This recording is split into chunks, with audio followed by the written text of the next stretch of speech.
Advocate Kuldeep Sharma ji. Shri Harivansh. Shri Harivansh गुरु जी, मेरे अब तक के या आने वाले जीवन काल में कुछ गलतियां पाप हुए हैं और जो होंगे, मैं ऐसा क्या करूं कि ये गलतियां जो मैंने किया ये मेरे आने वाली फैमिली या बच्चों पर उसका कोई असर ना हो। भगवान का स्मरण करो, उनसे प्रार्थना करो और पाप की लघुता और गरिमा पर विचार करो। अगर वो साधारण पाप है तो बहुत जल्दी नष्ट हो जाएगा, और अगर असाधारण पाप है तो उसका प्रायश्चित करना होगा। अब जैसे आजकल गृहस्थों में असाधारण पाप बन रहा है, लोग जान नहीं रहे। गर्भ हत्या, भ्रूण हत्या, ये जो हो रही है असाधारण पाप है। ये ले डूबेगा। ये जो अगर परा रहा ना, ये इसका प्रायश्चित नहीं किया गया ना, तो आगे चलकर बुद्धि भ्रष्ट करेगा। जो बच्चे हैं उनकी बुद्धि भ्रष्ट करेगा, परिवार में अशांति, कलह और नाना प्रकार के दुख पैदा कर दे। तो कई ऐसे पाप होते हैं जो असाधारण होते हैं, उनका फिर या तो प्रायश्चित कर लेने तो भोगना पड़ेगा।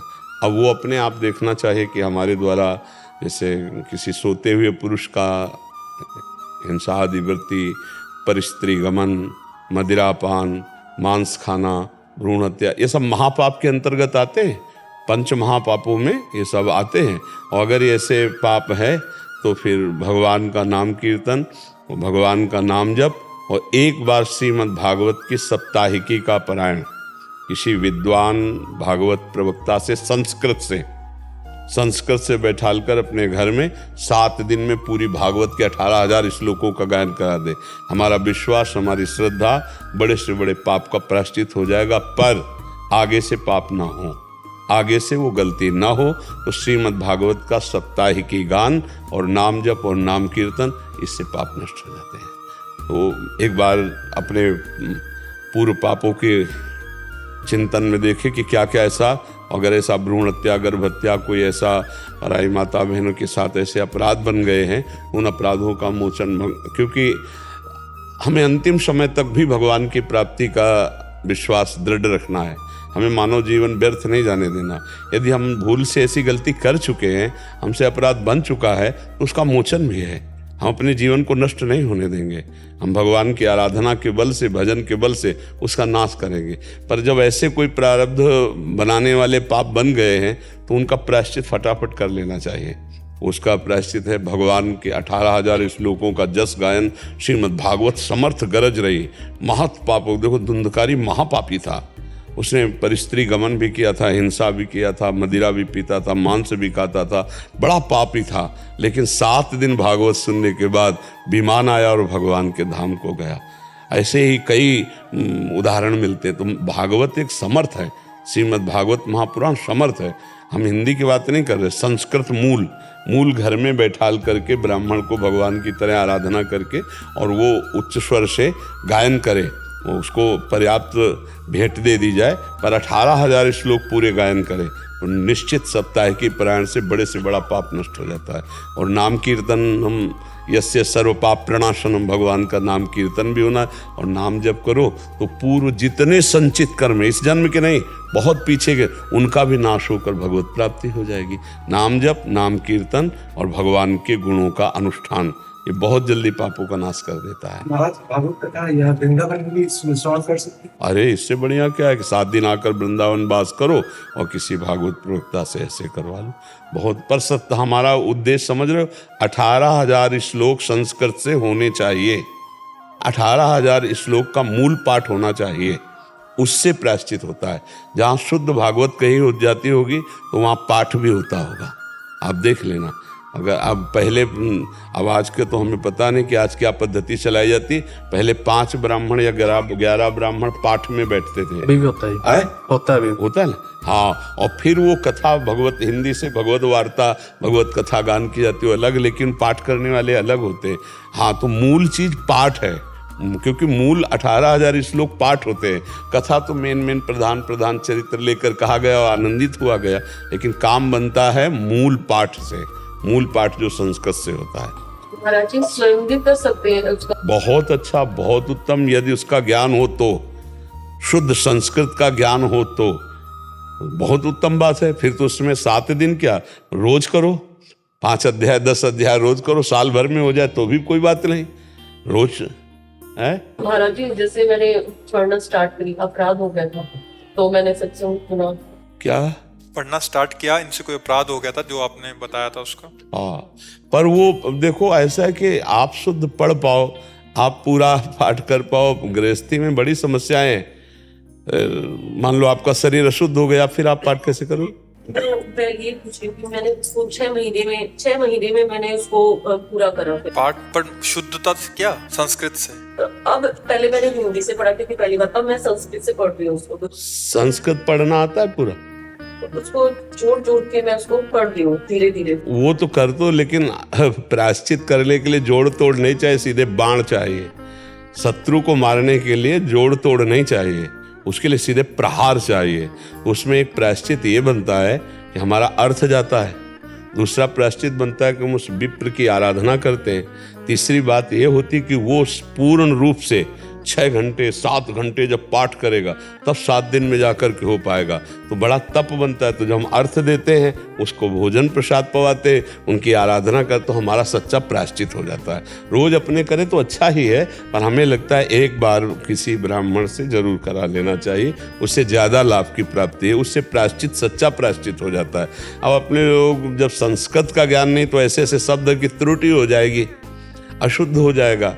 तो हमें लगता है कि अपने गुणगान करने में अशुद्ध हो जाए तो कोई बात नहीं अपने लिए, लेकिन जब अनुष्ठान कर रहे हैं तो उसमें त्रुटि नहीं होनी चाहिए। उसमें फिर किसी विद्वत ब्राह्मण को बुलाकर कर, या जो श्रीमद् भागवत का प्रकांड ज्ञान रखता हो वही उसको कह सकता है। नहीं तो ऐसे ऐसे श्लोक हैं कि जिनका आप सही उच्चारण नहीं कर पाएंगे।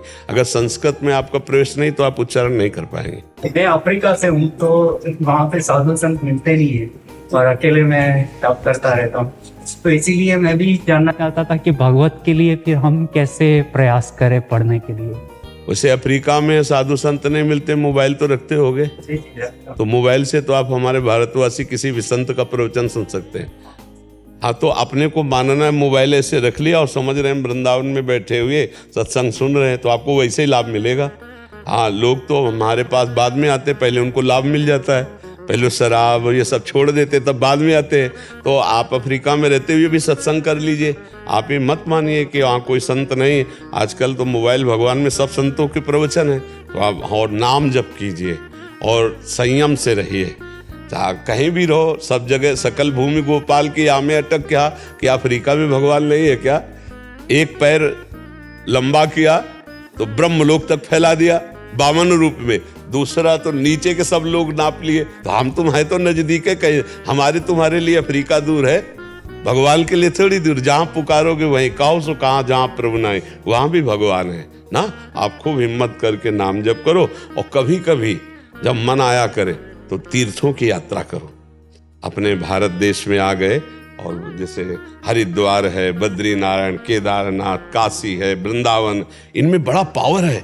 मैं हर साल 1 महीने के लिए यात्रा पे निकलता हूँ। पिछले साल केदारनाथ, बद्रीनाथ, बहुत हेमकुंड सुंदर साहिब गया था। इस साल मैं बोधि गया, फिर काशी होके, अयोध्या होके, वृंदावन आए। बहुत सुंदर, बहुत धन्यवाद। ऐसे ही करोगे ना, हाँ, तो भागवतिक का आपके अंदर परमाणु आएंगे, और फिर अफ्रीका में रहो, भजन करो, कोई परेशानी नहीं।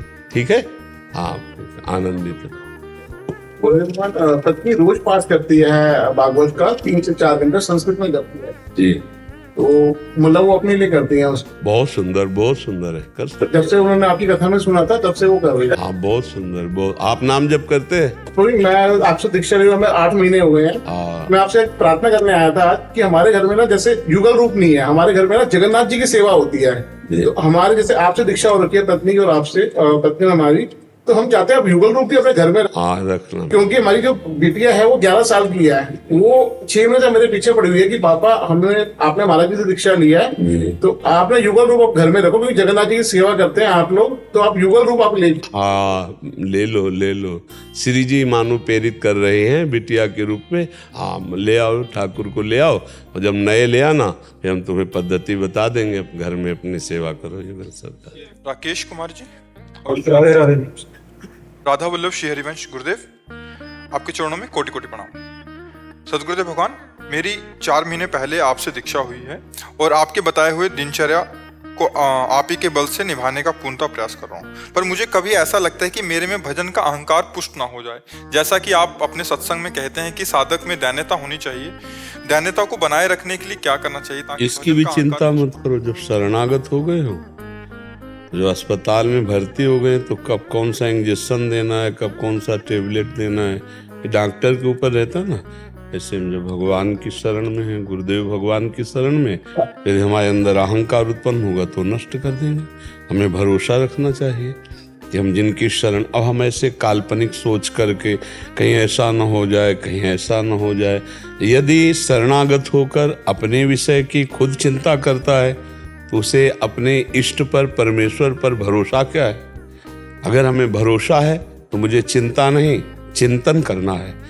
अनन्यस चिंतयन्तो माम ये जनाः परिपासते तेषां नित्याभियुक्तानां योगक्षेमं वहाम्यहम्। भगवान क्या करें, योगक्षेमं वहाम्यहम्। योग माने जो अप्राप्त है उसकी प्राप्ति कराना, क्षेम माने जो प्राप्त है उसकी रक्षा करना। ये इष्ट और गुरु का, ये इष्ट और गुरु का है। हम उनके आश्रित रहें, हम चिंता क्यों करें। हम नाम जप करें, हम उनकी आज्ञा के अनुसार चलें। हम में जो दोष हैं उनका त्याग भी वही कराएंगे। हम में जो गुण हैं उनका अभिमान ना हो, क्योंकि उन्हीं के प्रसाद से हमें मिला है। तो अभिमान हम कैसे करें, मिली हुई वस्तु पर हम अभिमान कैसे करें। मेरी उपज थोड़ी है, वो तो गुरुदेव ने दिया है, वो तो इष्ट ने दिया है, तो मैं अभिमान क्यों करूं। तो हमें मस्त रहना है। ये परमार्थ चिंता, शोक, भय, विषाद इसका मार्ग नहीं, ये आनंद का मार्ग है, मस्ती का मार्ग है। अगर इसमें भी परेशान रहे तो फिर और कौन सा मार्ग है जहाँ आनंद मिल सकता है। अध्यात्म भरोसे का मार्ग है। हम गुरु का भरोसा करें, हम इष्ट का भरोसा करें। हम में कोई दोष आएगा तो वो हमारे दोष को हटा देंगे। हमें कोई विपत्ति आएगी वो हमें बचा देंगे। हमें दुख शोक सहने की क्षमता देंगे, हमें वो ज्ञान देंगे। हमें ऐसा भरोसा रखना चाहिए। ठीक है, खूब नाम जप करो और इसकी चिंता न मत करो कि मैं भजनानंदी का अहंकार आ जाएगा। नहीं, वो हम कल्पना केवल करते हैं। वो बहुत ज्ञान शिरोमणि है। अगर अहंकार आएगा तो ज्ञान दे देंगे तो नष्ट हो जाएगा। हमको भरोसा रखना है। भरोसे में बहुत बड़ा बल होता है।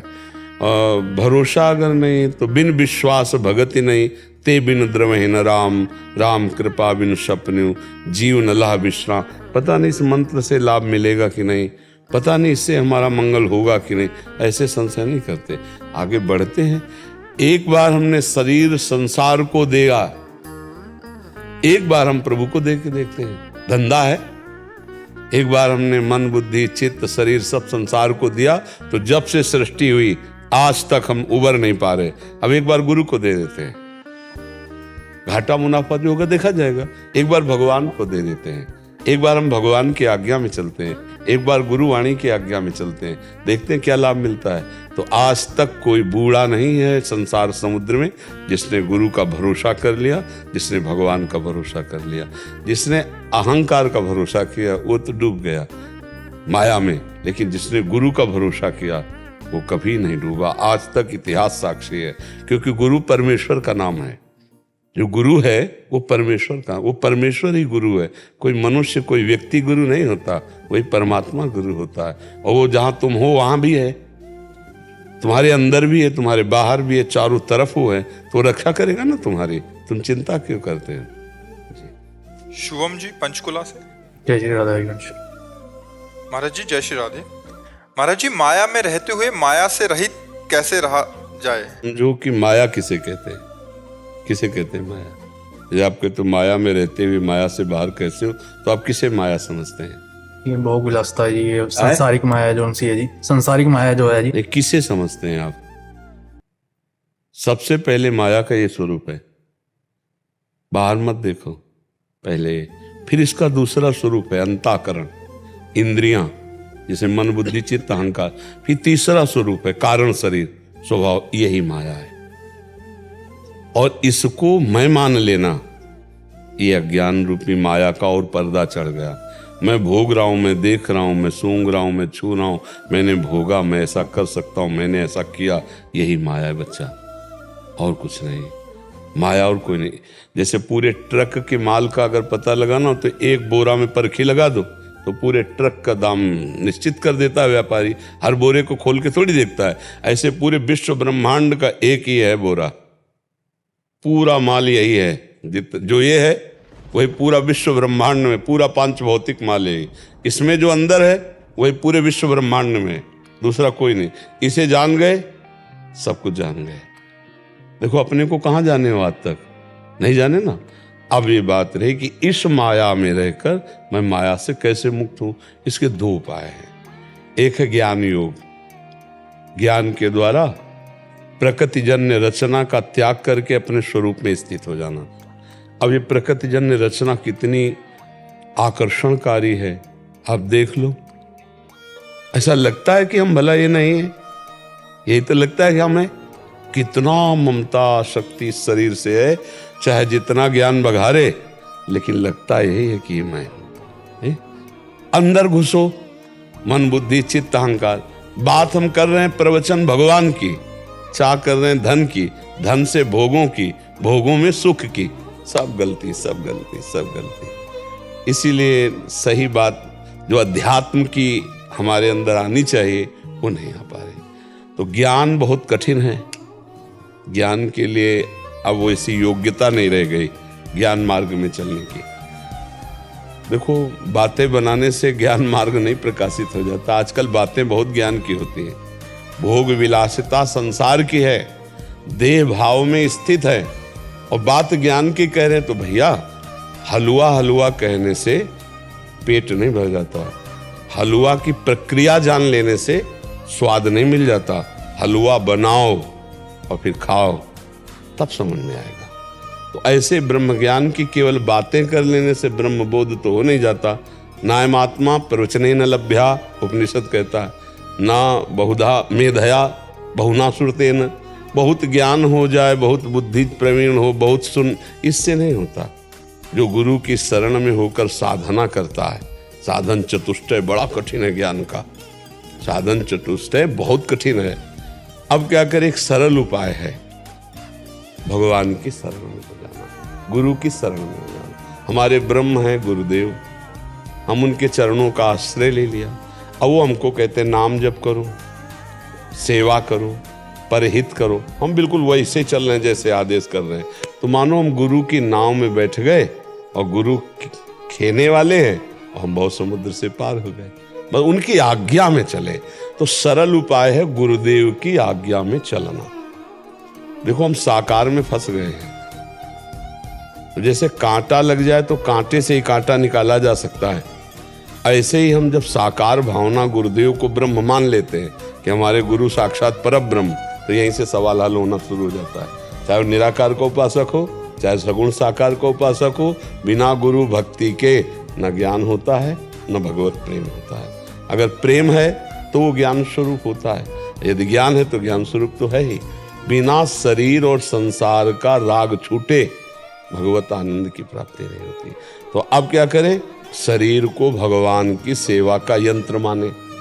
इस शरीर से जो कार्य हो एक एक घंटे में भगवान को समर्पित करते रहो। सत्संग में तो सुना होगा। और नाम जप करो, और दूसरों का कभी अहित ना होने पावे।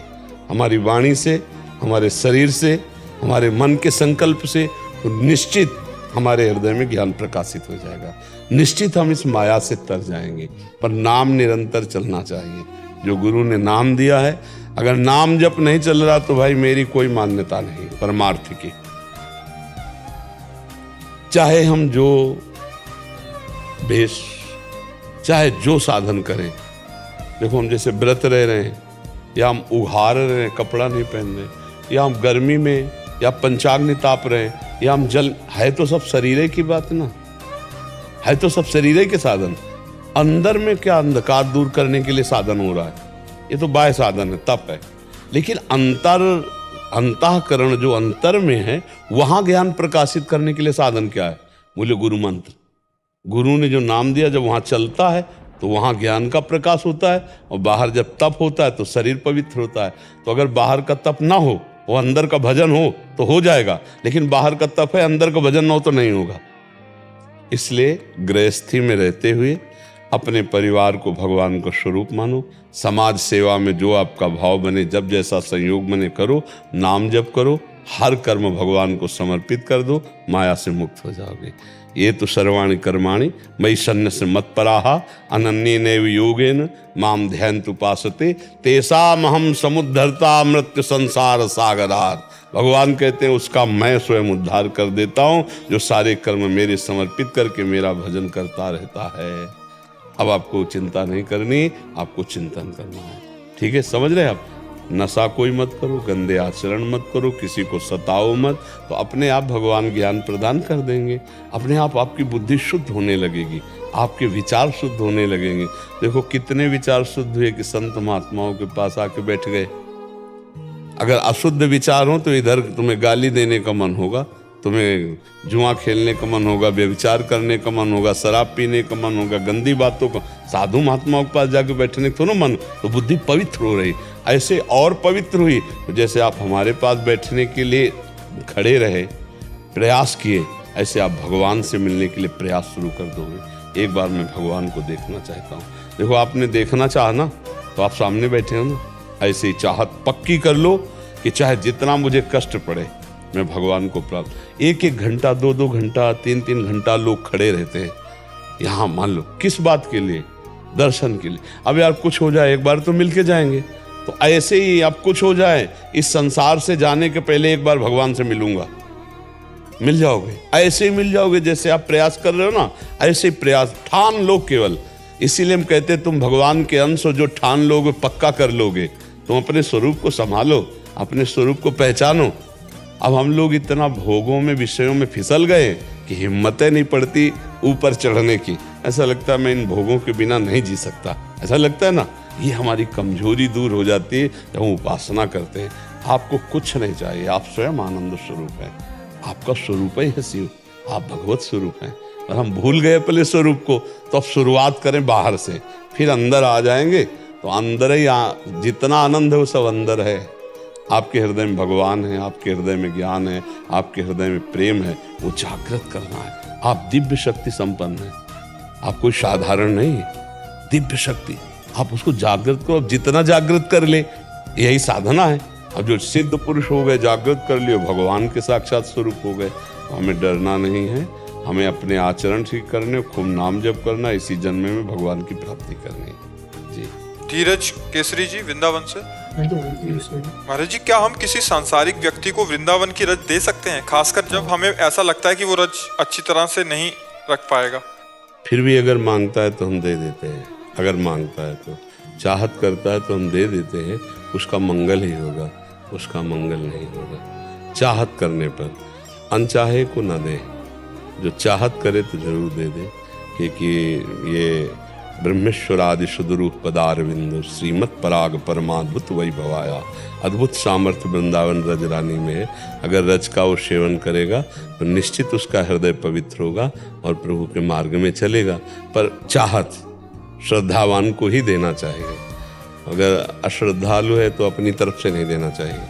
महाराज जी, कभी कभी ऐसा सिचुएशन आता है कि उन्हें मतलब महिमा पता नहीं, लेकिन जैसे कभी घर जाए तो वो भगवान के धाम आते हैं तो सोचते हैं कि रख लें, महिमा पता नहीं होती। फिर आप फिर भी दे देना। अगर उनकी, हम बताया ना, किसी भी तरह से चाहत हो कि धाम आए, थोड़ी रज ले जाएंगे, प्रणाम करेंगे, लगाएंगे, घर में रखी रहेगी, ले जाना चाहिए।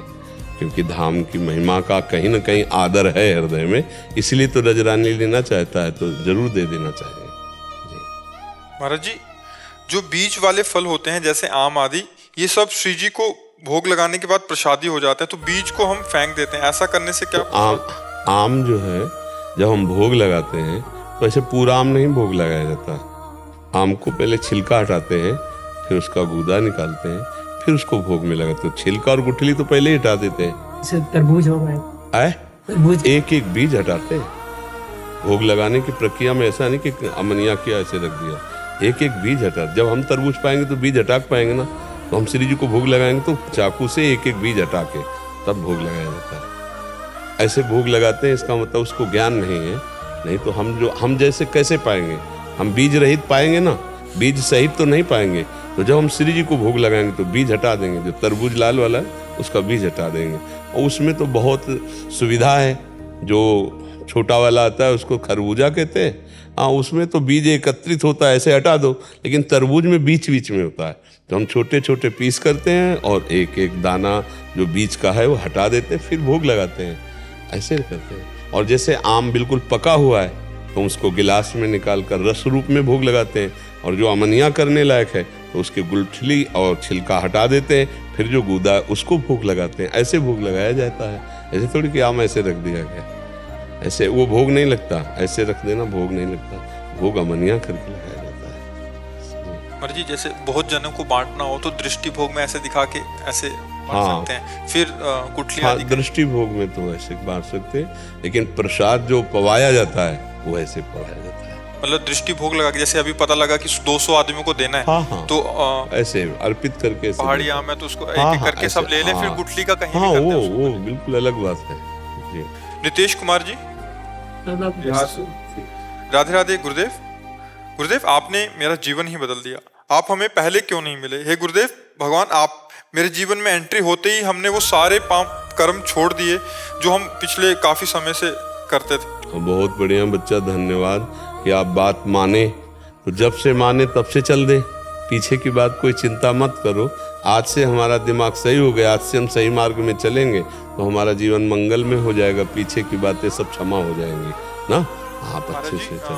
महाराज जी, हम नियमित नाम जप करने का भी अभ्यास करता हूँ, सत्संग भी सुनता हूँ। महाराज जी, सत्संग तो सुनता हूँ लेकिन सिर्फ 5% ही बात दिमाग में रहती है। क्योंकि अभी बुद्धि में पवित्रता नहीं आई जो पकड़ सके। ये सत्संग, ये भागवतिक बातें ऐसे थोड़ी कि कोई भी बुद्धिमान होगा पकड़ लेगा, बिल्कुल नहीं पकड़ पाएगा। चाहे जितना PhD पढ़े हो, सामने बैठा लो, जब तक वो नाम जप करके बुद्धि को पवित्र नहीं करेगा तब तक हमारी बातें नहीं पकड़ पाएगा। उतना ही पकड़ पाएगा जितनी बुद्धि पवित्र है, नहीं तो बिल्कुल नहीं पकड़ पाएगा। और बिल्कुल का ना पढ़े हो और खूब नाम जप करे, पवित्र आचरण हो, वो हमारी बात पकड़ने लगेगा। बुद्धि जितनी निष्पाप होगी उतनी संतों की बात पकड़े। जब राधा बाबा से कोई प्रश्न करता तो पूछते थे तुम कितना नाम जप करते हो, तो नहीं, तो बिल्कुल उत्तर नहीं देते थे। कहते थे 1 लाख रोज नाम जप करो और 1 महीने बाद आना, फिर हमारी बात सुनना। क्योंकि संतों की बात पकड़ने के लिए जो बुद्धि की पवित्रता चाहिए वो होनी चाहिए, नहीं तो ऐसे ऊपर ऊपर निकल जाएगी। क्या बोल रहे हैं, क्या कह रहे हैं, समझे में नहीं आएगी, बुद्धि पकड़ ही नहीं पाएगी। इसलिए नाम जप पर ज्यादा ध्यान दो तो सत्संग अपने आप समझ, और जब सत्संग समझ में आ जाएगा तो फिर जीवन का जैसे जितना समझ में आया उतना बदलाव हुआ ना। जैसे तुमने गंदी बातें छोड़ दी ना, ऐसे इस शरीर का राग भी छूट जाएगा। जब समझ ठीक हो जाएगी तो आप भगवत स्वरूप हो गए। इसी शरीर के फंसने में हम ऐसे फंस गए कि हम देख रहे हैं, हम भोग रहे हैं, हम सुन रहे हैं, हम चल रहे हैं, हम खा रहे हैं, हम कर रहे हैं। यही हमारे जन्म मरण का हेतु हो गया, कर्ता भाव और भोक्ता भाव। जिस समय बुद्धि पवित्र होगी तो इसका भी निर्णय निकल आएगा कि ये मैं नहीं हूँ, ये शरीर मेरा नहीं है, ये भोग वासनाएं मेरी नहीं है, मैं अलग हूँ, ये अलग है। बिल्कुल अलग अलग दिखने लगेगा जब बुद्धि पवित्र हो जाएगी। इसलिए खूब नाम जप करो, दूसरों की सेवा करो, किसी भी जीव को कष्ट ना होने पावे, तो अब फिर अंदर ज्ञान प्रकाशित हो जाएगा। तनुज कुमार शुक्ला जी, कानपुर। श्री हरिवंश जी, राधा वल्लभ श्रीहरिवंश महाराज जी। महाराज जी, आपके चरणों में कोटि कोटि प्रणाम। महाराज जी, मैं जितना राधा नाम जप बढ़ाने की कोशिश करता हूँ उतना ही क्रोध भी ज्यादा आता जाता है। फिर ग्लानि होती है कि देखो, नाम जप के क्रोध माध्यम ही नहीं, अकेले क्रोध ही नहीं आएगा, काम भी आएगा, अहंकार भी आएगा, मोह भी आएगा, ममता भी आएगी। ये सारे दोष गिराना चाहेंगे। पर चतुर खिलाड़ी क्या है, जैसे आपको पता चला क्रोध आ गया तो क्रोध दुश्मन है ना, शत्रु पक्ष है, माया पक्ष का है, हमारी भक्ति को नष्ट करने वाला है। इसलिए हम इसको सहे, चुप शांत। क्रोध को सहनशीलता से नष्ट किया जाता है, अलग अलग नष्ट करने को उपाय। क्रोध को क्षमा से नष्ट किया जाता है। कोई हमें गाली दे रहा है या कोई हमें क्रोध दिला रहा है, उस समय शांत। अंदर से एकदम गुस्सा आ रही, किसको गाली दे के बात करें तो मुस्कुरा बड़े गंभीरता से बात करो। क्रोध को क्षमा से पी जाओ, काम को विवेक के द्वारा। इतना भोगा, इतना सब किया, आज तक कुछ आंक नहीं लगा, अब क्या मिल जाएगा? नहीं भाई नहीं, राधा राधा राधा राधा राधा राधा। ममता यार इतने जन्म हो गए सब भटकते भटकते, अभी तक शांति नहीं मिली। तो ये शरीर या शरीर के संबंधी सब छूट जाएंगे। एकमात्र ममता तो प्रभु के चरणों में होनी चाहिए। सबकी ममता ताक बटोरी, मम पद मनहि बांधे बरडोरी। सत्संग से प्राप्त ज्ञान के द्वारा, वो विचार के द्वारा इन विकारों से बचता है। एक विकार थोड़ी, सैकड़ों विकार आते हैं, उनको हटाना होता है, उनको सहना होता है, उनको मिटाना होता है, तभी हमारा भजन आगे बढ़ेगा। अब भाई हम जब युद्ध करने गए हो, कोई सैनिक हो, तो युद्ध किस बात का? युद्ध तो तभी है जब विपक्ष बड़ा जोर का हो, तभी आनंद आता है सूरवीर योद्धा को लड़ने में। तो भक्ति अगर भगवान की तो माया भी भगवान की। जब भक्ति के पक्ष में चलोगे तो माया विरोध खड़ा करेगी। उसका विरोध यही काम, क्रोध, लोभ, मोह, मद, मत्सर, इन्हीं पर विजय प्राप्त करना है। महाराज जी पहले कम क्रोध आता था, अब और ज्यादा आता है। नहीं, पहले कम क्रोध नहीं आता था, पहले तुम्हारा विवेक उसे देख नहीं पाता था। अब पवित्र हुआ, सावधान। जैसे पहले चोर चोरी कर रहा था, हम सावधान थे नहीं तो पता नहीं चला। आज जब सावधान हुए तो छोटी सी भी बात में पता चल जाता कि क्रोध आ गया। तो ये विकार पहले इससे ज्यादा थे, आज वो दिखाई देते हैं। जैसे हमें लगता है कि श्री जी हमारी नाराज हो जाएगी, हम इतना क्रोध कर रहे बेकार। नहीं, श्री जी तो कभी नहीं नाराज होती। पहली बात तो बैठा लो दिमाग में, ने कहूँ न रिस कहूँ, भूल हूँ न होत सकी, रहत प्रसन्न सदा ही मुख हास है। ऐसी सुकुमारी प्यारे लालजू की प्राण प्यारी, धन्य धन्य धन्य तेजे उनके उपाद। पर हमें गुस्सा नहीं करना, और कहीं कहीं गुस्सा जानबूझ के करना है। ये बात समझे ना, दोनों बातें समझनी। हमको कोई गाली दे, हमारा कोई अपमान करे, हम गुस्सा नहीं करेंगे। लेकिन हमारे इष्ट का कोई अपमान करे, हमारे गुरु का अपमान करे, हमारे धर्म की बात हो, फिर हम गुस्सा करेंगे। अच्छा, एक जगह और गुस्सा करना, बच्चा है गलत जा रहा है, अब हम उसको गुस्सा करके संभालने की बात दिखा रहे हैं। गुस्से का एक नाटक होता है, और एक होता है अंदर से जलन, गुस्सा होना। हमें गुस्से का नाटक जरूर करना है। अगर गुस्से का नाटक नहीं करोगे तो संसार में नहीं चल पाओगे, साधु महात्मा नहीं हो, गृहस्थी में हो। गुस्से का नाटक करना है, भौं टेढ़ी रखनी, हृदय मृदु रखना है। एक गांव में सांप बहुत गांव के किनारे लगता था, तो देवर्षि नारद जी निकले, लोगों ने प्रार्थना की कि सांप को समझा दीजिए, वो बहुत लोगों को परेशान। तो नारद जी ने सांप को डांट दिया। अगली बार आए तो बहुत पीटा हुआ पड़ा था। तो उनका तुम्हारी दुर्दशा कैसे हुई? बोले आपने की, आपने मना कर दिया है तो इसीलिए हम चुप हैं, तो हमें सब पीट रहे हैं। तो उनका भैया काटने को मना किया, फुसकारने को नहीं। फुसकार, जो ही फुसकारे उसे नजदीक कोई आता नहीं। तो देखो, काटना नहीं है किसी को, असली में क्रोध हृदय से मत करो। लेकिन फुसकार बंद कर दिए ना तो लोग जो है पीट देंगे। फुसकार बराबर होनी चाहिए, नजर में पावर और वाणी में मृदुता हो, पर व्यवहार हमारा ऐसा होना चाहिए कि यार बहुत भयानक आदमी है, इससे पंगा लेने का मतलब, लड़ाई झगड़ा करने का मतलब पिट जाना। और बहुत सीधे साधे रहोगे तो जो मनाएगा वो नहीं। तो इसलिए गृहस्थी में रहना है तो क्रोध करना नहीं, लेकिन क्रोध का नाटक कई जगह करना पड़ेगा। जैसे बच्चा है अपना लड़का, अब गलत मार्ग में जा रहा है तो ऐसे समझाओ, बेटा गलत है मत, तो तुम्हारी एक बात नहीं मानेगा। अगर दोबारा गलती की ना, अब वो सही समझ में आ जाएगा। भय बिनु होए न प्रीति, ये सिद्धांत है। 3 दिन समुद्र के आगे हाथ जोड़े भगवान व्रत किए बैठे रहे, माना समुद्र।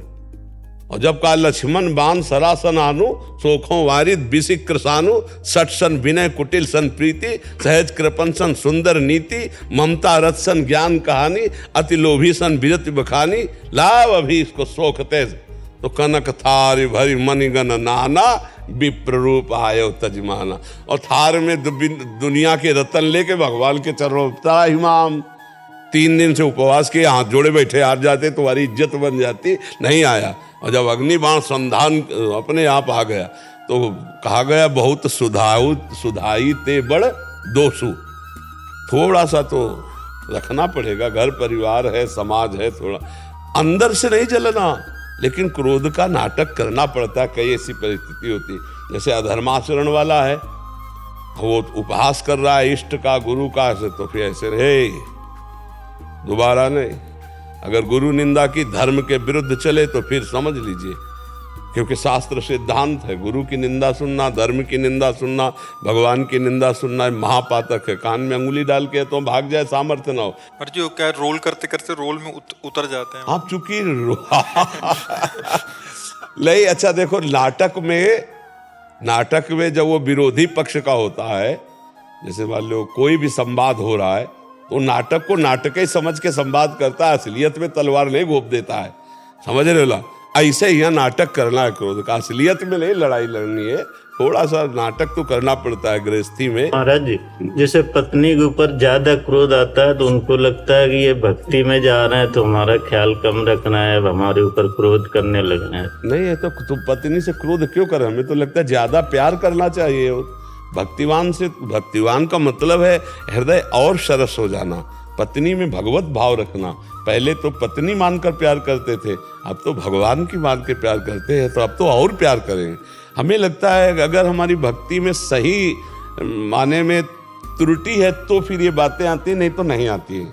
क्योंकि जब हम अपने बेटे को देखेंगे तो और प्यार आएगा, क्योंकि अभी तक केवल बेटा मान रहे थे, उसमें भगवान को हम देख रहे हैं, तो और दुलार करेंगे, समझाएंगे, और जरूरत पड़ी तो डांट लगाएंगे। ऐसे पत्नी है तो अर्धांगिनी है, और वो कोई दासी तो है नहीं, तो हम उससे अगर कोई बात करते हैं तो एक मित्रवत बात करते हैं। अगर कभी उससे गलती हो जाती तो क्या आपसे गलती नहीं हो जाती? अपनी गलती को जैसे आप क्षमा कर देते वैसे पत्नी की गलती को क्षमा करें। और हमें लगता है प्यार में बहुत ताकत है। अगर आप पत्नी को प्यार करो तो वो भक्ति की सराहना करेगी, और आप पत्नी से बिगड़ के रहोगे तो कहेगी कौन सी भक्ति है सीख रहे हैं भैया, कि हमारे ही हमसे ही विलगाव होता जा रहा है, तो ऐसी भगवान की भक्ति कभी ना दिखावे जिससे परिवार के लोग दुखी हो जाएं। अब पत्नी को लगे भगत हो रहे हैं, बाबा जी तो नहीं बन जाएंगे, तो ना हमसे बात करते हैं ना हंसते हैं, और जब बात करते हैं तो एकदम नाक में गुस्सा रख के। तो हमें लगता है भक्ति का स्वरूप तो है नहीं। भक्ति का स्वरूप ये कि जब से वृंदावन गए बदल गए, जब से संत समागम किए, अब तो बहुत प्यारा स्वभाव हो गया इनका। ऐसा होना चाहिए, नहीं अपनी सखियों से बात करेंगे, जब से वृंदावन गए तो बर्बाद हो गए। ना हमसे बात करते हो, जब बात करते हैं तो गुस्सा करके करते। हमें लगता है ये भक्ति का स्वरूप तो है। जैसे क्रोध का रोल करना है वैसे प्रेम का भी रोल करना है। और क्या, भगवान सब में विराजमान है, उन्हीं को देखकर प्यार करना है। ऐसे प्यार तो सारा संसार कर रहा है। भक्त भगवान को देख के प्यार करता है। जैसे गौर से देखो तो वही प्रकाश साफ में है, बिजली वही है, पावर वही, सब में चेहरे अलग अलग हैं लेकिन परमात्मा वही एक प्रकाशित हो रहा है। तो हम उसी परमात्मा से प्यार करते हैं, हम उसी परमात्मा से बात कर। ये जब भगवान से प्यार उदय होता है तो चराचर जगत में प्यारा सबको ही लगने लगता है। जैसे हमारा चश्मा लाल हो तो सब लाल नहीं दिखाई देता, ऐसे अगर भगवान से प्यार होता है तो सबसे प्यार। ऐसा नहीं होता भगवान से प्यार होता है तो सबसे नाक चढ़ा के वो बात करे, ऐसा नहीं होता।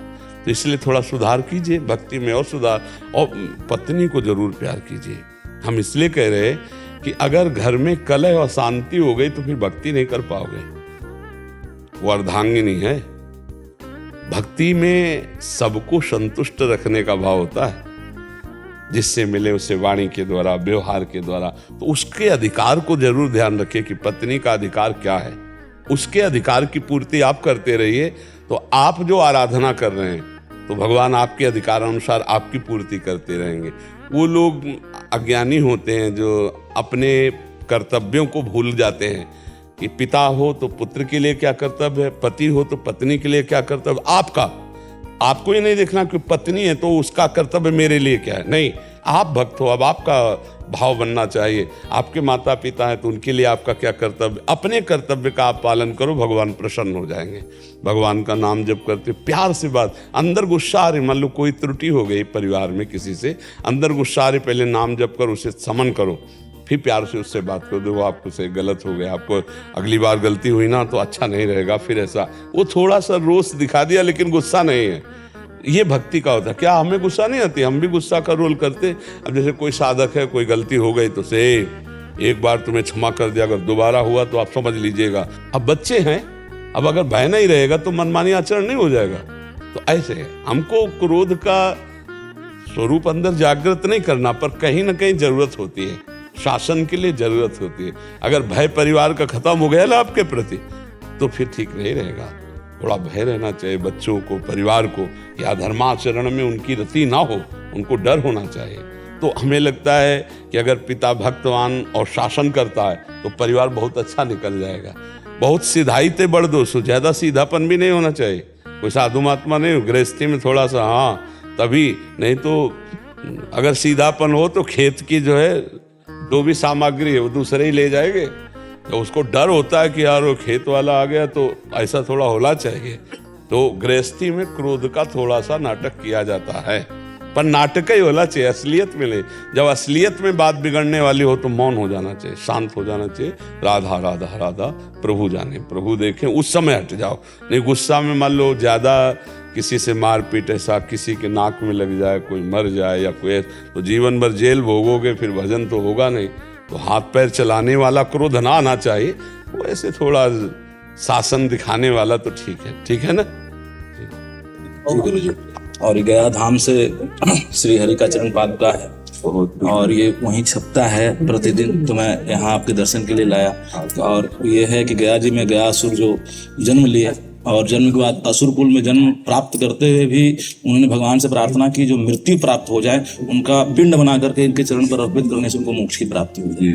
तो अगर ऐसा है तो फिर अगर अधर्म भी जो कर रहे हैं और उनके वंशज आकर के और पिंड करें तो वो मोक्ष प्राप्त कर, हाँ कर लेंगे, क्योंकि भगवान का ऐसा विधान है, जैसा भगवान विधान बनाते हैं, यदि हम ऐसा करें तो उनका मंगल हो जाएगा। अगर ऐसा मंगल न होता तो मानो जिसके कुल में भगवान का भक्त प्रकट हुआ तो 21 पीढ़ियां कैसे भगवत प्राप्त हो जाती है। कहा जाता है ना कि 14 आगे की 7 पीछे की 21 पीढ़ियां भगवत प्राप्त हो जाती है। तो मानो कोई अधर्मी रहा है और भगवान श्री हरि के चरणों की आराधना कर रहा है। हम पिंडदान पर उतना भाव नहीं रखते, हम आराधना पर रखते हैं। मैंने भी जजमान को बोलता हूँ कि अपने लिए आप जो है नाम जप, हाँ अपने लिए ये करिए कि अपने पूर्वजों के लिए नाम जप करके उनको समर्पित कीजिए। खास बात यही भाव हमारा पुष्ट रहता है। समर्पित करेंगे तो जी तो प्राप्त हो जाएगा, परम धाम प्राप्त, बिल्कुल इस पर विश्वास हमारा है। तेजपाल मौर्य जी बरेली से। जी महाराज जी ये कह रहे हैं कि ये प्रभु की कृपा से एक सेवा करते हैं कि आसपास के क्षेत्रों से जहाँ भी इनको सूचना मिलती है, जो खंडित मूर्ति पूजा सामग्री जो लोग प्रिंट करा के ऐसे फेंक देते हैं कचड़े आदि में, झंडे आदि में, वस्त्रों में, ग्रंथों में, वो ये गंगा जी में जाके विसर्जित कर देते हैं। तो इनका एक था कि अभी फिर कुछ लोगों ने इनको बोला कि गंगा जी में विसर्जित करके उसको वो मत करो, खड्डे में। हाँ ये बहुत उत्तम बात है, उत्तम बात। इन्होंने एक ये भी घर घर बांटते हैं कि कोई भी ऐसा मत करें। ये तो कह रहे हैं कि उसको किसी नदी में बहाएं, बट आपका ये कहना है कि वो छुपाएं ही क्यों, मतलब वस्त्र आदि पे या जो भी ऐसा है। क्यों पहले भी मैं इसलिए महाराज जी बार बार पढ़ देता हूँ, ये बहुत गहरा रोग हो गया है कि वो बार बार औषधि चाहिए कुछ समय में। देखो जब तक हमें परमार्थ का ज्ञान नहीं है तो हम अपने स्वार्थ के लिए अपने गुरुजनों का, भगवान के नाम का प्रयोग करने लगते हैं।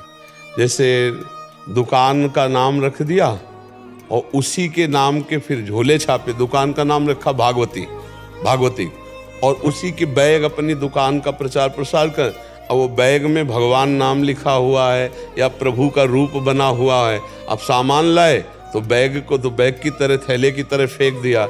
जैसे कई ऐसे मिठाई के डिब्बे बनते हैं जिनमें भगवान नाम, कई ऐसी बहुत सी सामग्रियाँ होती, लोग सामग्री का प्रयोग करके उसे फेंक देते हैं। आज स्वार्थ की इतनी बढ़ोतरी हो चुकी है कि ना तो नाम का सम्मान किया जा रहा है, ना रूप का सम्मान किया जा रहा है। भगवान के रूप बना करके ऐसे थैले, ऐसे कार्डों में ऐसे फेंक देते हैं लोग, अपमानित कर देते हैं, या जो छवि पुरानी हो गई उसे फेंक देते हैं। हमें लगता है कि हम कैसे भगवत आराधना कर पाएंगे जब हम अपने भगवान के रूपों का अनादर करते, भगवान के नाम का अनादर करते, यहाँ तक कि ग्रंथ का अनादर करते।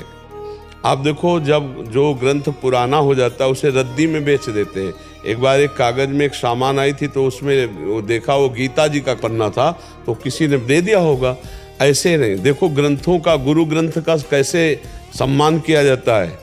हमारे सिख भाईजन देखो कैसे सम्मान करते हैं, गुरु ग्रंथ का कैसे सम्मान करते हैं। विराजमान करके सिंहासन पर चवर करते हुए हाथ जोड़ के तब पढ़ा जाता है। उतना छपवाओ जितना सम्मान हो सके, उसको ऐसे मत जो भगवान का रूप है, भगवान की वाणी है, भगवान का नाम है, जितना आदर करोगे उतनी भक्ति प्रकाशित होगी। आजकल तो अब कैसे बतावे, जो दूसरों को उपदेश करते हैं वो अपने नाम के लिए, अपना प्रचार प्रसार करने के लिए भगवान का रूप बना देते हैं, और तेज निकल रहा है उनके ऊपर पड़ रहा है, भगवान का नाम लिख देते हैं। बहुत तरह के ऐसे होते हैं।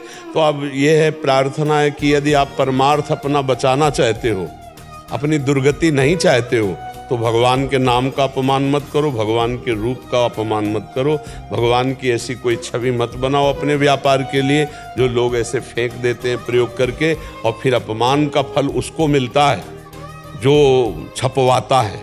ध्यान रखना। हमको भी ऐसी वस्तुएं बहुत सावधानी से, अगर कभी ऐसा कोई अगरबत्ती, धूप बत्ती या कोई पदार्थ में भगवान की छवि बनी तो हम कैंची से उतनी छवि निकाल लेते हैं, और फिर गंगा जी, यमुना जी जहाँ है किनारे जा कर के एक गड्ढा करते हैं, और उस गड्ढे में वो ऐसे दबा देते हैं और थोड़ा प्रणाम करके चल देते हैं। अब जैसे हम यमुना जी में फेंक देते हैं और वो किनारे लग जाएगी तो पैरों में तो पड़ेगी, और बहुत ज़्यादा फेंकेंगे तो यमुना जल में भी नहीं। जैसे अब हम सब वृंदावन वासी मिल के फूल डालें ना, तो ट्रक 2 ट्रक रोज फूल यमुना जी में जाए, ट्रक 2 ट्रक, क्योंकि सबके ठाकुर हैं, सबका प्रसादी निकलता है। तो हमें चाहिए कि यमुना किनारे हमें गड्ढा कर ले, और अच्छे से गड्ढा करके उसमें समाधिस्थ करके उन वस्तुओं को ऊपर से रच डाल दे, तो यमुना जल भी पावन बना रहेगा और यमुना जी के तट पर उनकी समाधि हो जाएगी।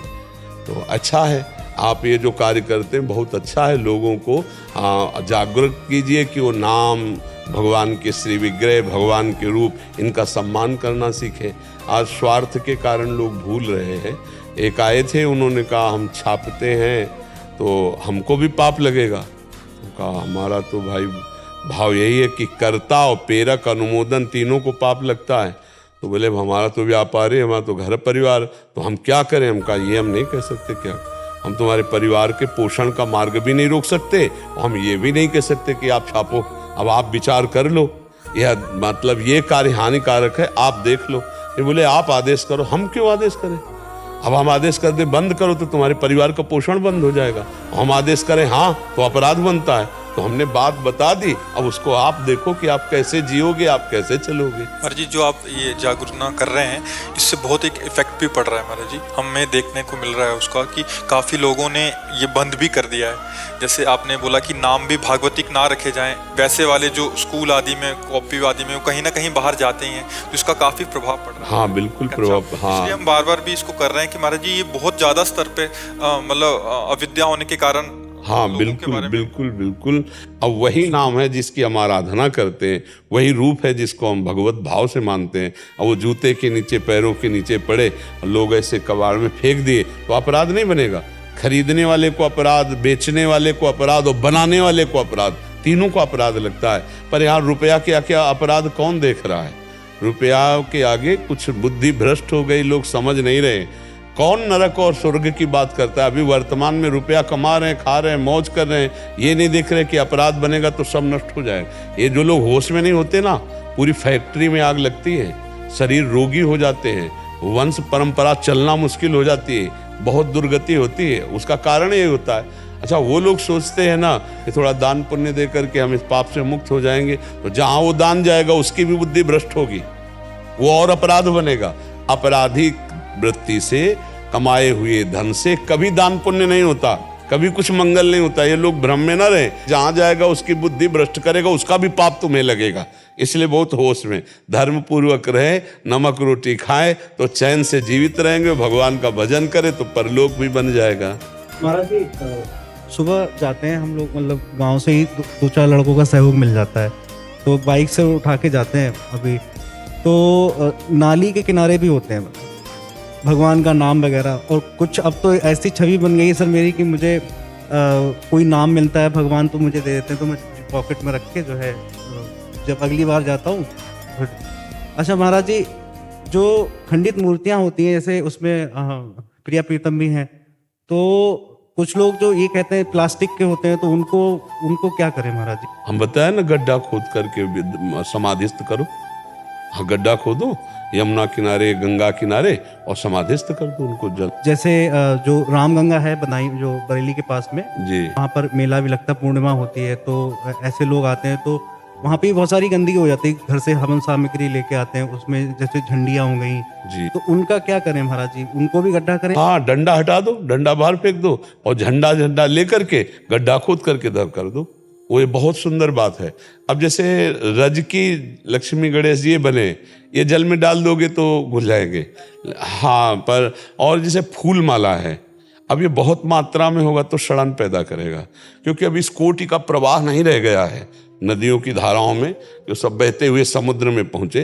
तो हमें लगता है उत्तम बात यह है कि बहुत किनारा बड़ा होता है, गड्ढा खोदा, हाथ दो हाथ, और वहीं सब दफना कर ऊपर से ढक दिया। और प्रिया प्रीतम जो है, प्रिया प्रीतम की जो, हाँ, बिल्कुल बिल्कुल, हाँ, बिल्कुल ऐसा कर देना चाहिए। और मिट्टी से बनी है, जैसे वो जल में डाल दोगे तो 2-4 घंटे में जल घोल करके रज स्वरूप कर देगा।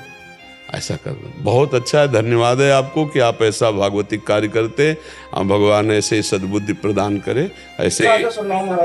जी हाँ, बिल्कुल नहीं, बहुत उत्तम बात है महाराज जी। जैसे अगर कार्ड आदि हैं बहुत ज़्यादा हो जाएं, इस उद्देश्य से नहीं, मतलब कि उसका अपमान हो, इस उद्देश्य की कि जैसे उसमें अग्नि आदि लगा के उसकी राख को, हाँ, भगवान का स्वरूप अग्नि है, अग्नि भी भगवान का स्वरूप है। क्या होगा, वो राख रूप में हो जाएगा वो। बिल्कुल उत्तम बात है। भगवान का स्वरूप अग्नि है, सम्मान से उसको अग्नि भगवान कहा जाता है ना। अग्नि में यज्ञ भी तो किया जाता है। तो जैसे कुछ ऐसे कार्ड हैं, कुछ ऐसे नाम हैं, हाँ ऐसे, तो हम उसे ये भाव करके कि भगवान अग्नि स्वरूप में विराजमान हो रहे हैं, और जब सब भस्म हो गया तो राख लेकर के हम यमुना जी में भी डाल सकते हैं, गंगा जी में भी ऐसा भी कर सकते हैं, बिल्कुल कर सकते। उत्तम बात रहेगी, इतना ज्यादा सामान हो जाता। हाँ, भगवान जो है अग्नि स्वरूप है। अग्नि जिह्वा मनवा चक्षसो, ऐसा वेद में वर्णन आता है, भगवान अग्नि स्वरूप है। 15-20 लड़के इकट्ठे होके जैसे घाट की अगर सफाई करें तो वहाँ जो मलबा होगा उसमें आग लगा सकते हैं महाराज? हाँ, आग लगा करके फिर उसको पुनः डाल सकते हो। हाँ, पुनः डाल सकते हो। हाँ, फूल है, माला है, चित्र है, ऐसे बहुत सी चीजें हैं, तो उनको जैसे अग्नि स्वरूप करके और उनको फिर ऐसा कर सकते हैं। बहुत सुंदर है जी।